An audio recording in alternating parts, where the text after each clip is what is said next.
ਭਾਜੀ।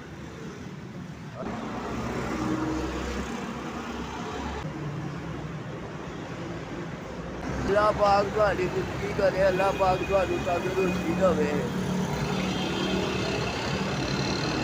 ਦੇ ਵਿੱਚ ਬੜੀ ਠੰਡ ਲੱਗਦੀ ਸੀ, ਹੁਣ ਨਹੀਂ ਲੱਗੇਗੀ।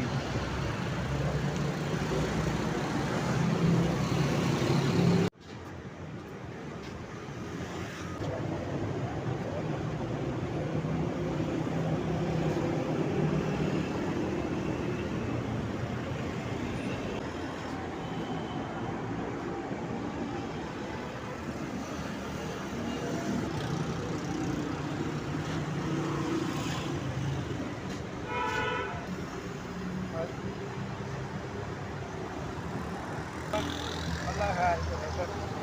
ਅੱਲਾ ਪਾਕ ਤੁਹਾਨੂੰ ਹੋਰ ਕੇ